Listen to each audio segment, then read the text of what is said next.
The myth that the CIA is anti-communist, another right-wing conspiracy theory.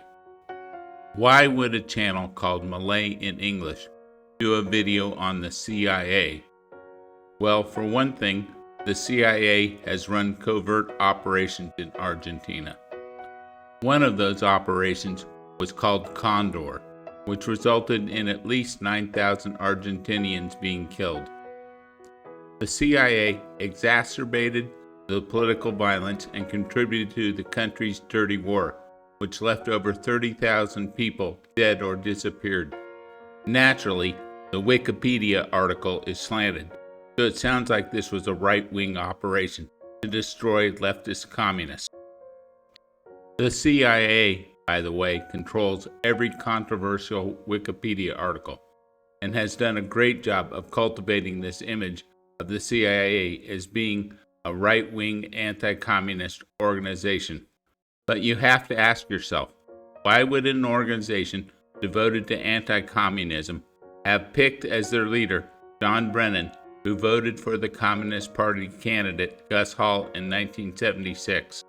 But that's not all.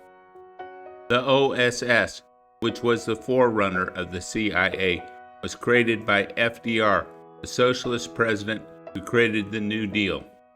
FDR selected William Donovan to lead the OSS. Donovan, who's often described as being Republican, switched his allegiance to FDR and the New Deal and became a Democrat. What a surprise. Not only that, because Donovan came from Columbia University, he recruited heavily from the Frankfurt School out of Columbia University, which is the school of thought which created critical theory, which is the forerunner of today's wokeism, also known as Cultural Marxism. Some notable early recruits in the OSS included George Bateson, who, while AI says he wasn't a socialist, was a critic of consumerism and the focus on individual profit, and a critic of capitalism's destructive tendencies. Not a socialist, though. Another notable early recruit in the OSS was Kurt Lewin. He was a socialist and admitted that he was a socialist. And Ruth Benedict, who wasn't a socialist but was a progressive because of her strong stances against racism and her advocacy of cultural relativism, but not a socialist. So these are the right-wing anti-communists that the OSS recruited from the very beginning. So the CIA, from its inception to William Brennan, has had high-level people as socialist Marxists in its organization. The idea that the CIA is a right-wing anti-communist organization is just carefully curated bullshit. But don't worry, if you believe the idea that the CIA is an anti-communist right-wing organization, you're just being a good, useful idiot for the CIA. And the CIA thanks you for your service. The CIA's connection to socialist and Marxist organizations and causes doesn't end there, though. One of the early projects that the CIA created called the Congress for Cultural Freedom. The CCF was supposedly created in 1950 to counter Soviet influence. A co-founder of the CCF was Arthur Koestler. He was a former communist who had broken with the Soviet Union. Another interesting character is Max Horkheimer, who is considered a towering figure in cultural Marxism. Not surprisingly, Horkheimer participated in at least one junket created by the CCF and appears to have been an institute director in the Frankfurt School at Columbia. And Theodor Adorno, a towering figure in cultural Marxism, Adorno published in the CIA journal Der Monat, the largest review of its kind in Europe, a model for many of the agency's other publications. His articles appeared as well in two other CIA magazines. Through the OSS and CIA channels and foundations, the Frankfurt School of Ideas helped shape Western Marxism that critiqued capitalism aesthetically and psychologically, but avoided calls for systematic overthrow. This recuperated radicalism made it palatable for academia and anti-communist policy. Though the CCF was founded by a communist and its leading intellectuals were communists, somehow the Congress for Cultural Freedom was an anti-communist organization. This just stretches the credibility beyond the breaking point. The CIA is a communist organization. It is, in many ways, the same thing as the GRU was in the Soviet Union. Not once have I read anything about the CCF pushing the ideas of John Locke, natural rights, capitalism, Ayn Rand, the Declaration of Independence, the American Revolution, or the Bill of Rights, English or American. What it pushes is cultural Marxism, critical theory, and irrationalism. The Frankfurt School at Columbia is the origin of critical theory. Critical theory is the basis of wokeism. This is Marxist crap pushed on the American people, paid for by the American taxpayers. In addition to the fact that the CIA created a Marxist organization called the Congress for Cultural Freedom, the CIA was heavily involved in pushing modern art. The supposed idea was to make culture a subversive weapon. Subversive to whom? Subversive of Western values and reason. The CIA infiltrated news media, they infiltrated Hollywood, they made the careers of Gloria Steinem, Jack Pollard, Andy Warhol, and William Decanat, all of whom were socialists. The CIA is a major funder of television and film in Hollywood, and they have input on many television shows and movies. In addition, under the Biden administration, the CIA puts out a recruitment commercial having a cisgender millennial as their star. It's impossible to believe that the CIA, which has not confined itself to foreign issues and spying on foreigners, is not pushing the same cultural Marxism/wokeism down the throat of the American public.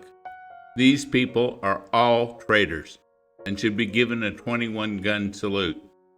One publication explained cultural Marxism as the intellectual elaboration of the will to destroy as it pertains to traditional culture and social bastions. Karl Marx had a will to destroy, and the Communist Manifesto is a handbook for the destruction of whatever remained in this late epoch of Western organic bonds, such as family, marriage, faith, free capitalist attachment to village, church, and land.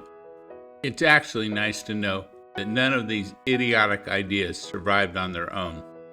The stupidity of modern art, the stupidity of wokeism being pushed, was only possible because of the funding by the CIA and its related groups.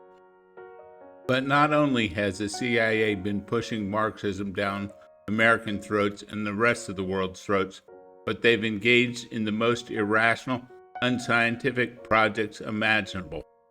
The American people have had to pay for this treason. One of the crazy, irrational, unscientific projects that the CIA took on was the CIA's Stargate project, which sought to use psychic abilities for intelligence gathering. Researchers like Igno Swan developed methods such as coordinated remote viewing, where psychics were given coordinates to describe a target location. The Stargate project trained psychic spies to locate military targets and enemy weapons or missing persons. They also explored broader psychoenergetics. I mean, talk about unscientific BS. To no rational person's surprise, these were complete failures. These people should all be in prison, as well as the congressman who funded this nonsense. Of course, almost everyone knows about the absurdity of the MK Ultra program, which was almost certainly what created the Unabomber. The MK Ultra program explored the use of LSD. The CIA used LSD on people unwittingly, which is clearly unconstitutional, of which all of them should be thrown in jail for life. Other mind control projects besides the MK Ultra project included Bluebird and Artichoke. The CIA funded this insane project by Lieutenant Colonel William McDonnell to report on a possible way for people to convert energy of their mind and body into a laser beam that can transcend space-time, called the gateway process. Furthermore, the mainstream media news networks continue to employ former CIA operatives. There's no such thing as a former CIA operative. It's like being in the Marines. Once a Marine, always a Marine. The most famous of former CIA people who are now in mainstream news media includes James Clapper and Michael Hayden, but there are many more. What's interesting to note is all of these former spies go to work for left-wing mainstream media organizations. So not only is the CIA pushing cultural Marxism, they've penetrated modern art and, in fact, completely created the whole modern art industry, penetrated our news media, penetrated Hollywood, but supposedly they're only focused on external international issues. But I can just hear some leftist person screaming about how the CIA always sponsors these right-wing dictatorships in foreign countries. The first thing that you have to remember is what we know about the CIA is almost always what the CIA wants us to hear. If the CIA wants to get funded, they have to act like they're an anti-communist organization. As we've seen, they're not anti-communist at all. They're Marxists through and through. In addition, we also have to understand that Marxists love chaos. Chaos is always their friend. It doesn't matter whether the chaos is committed by left-wing groups or right-wing groups. Note, so-called right-wing groups are also collectivists, that is, socialists also. They are not espousing freedom, block, and natural rights. A perfect example of this is if you allow or bring in huge numbers of undocumented illegal people into the country to commit heinous crimes, which of course you would be against if you were a rational person. But if you're a Marxist, this just plays into your hands. You love the overreaction that allows you to push the idea of a digital ID or a national ID on everyone, as is happening in the UK right now. This just furthers your goal of totalitarian government. In summary, it's clear that the CIA is not a right-wing anti-communist organization. It's a left-wing Marxist organization, has been from the very beginning. It's evil, it's anti-American, and it needs to be terminated.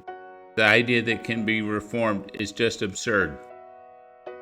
Let's put a stake through the CIA's heart now.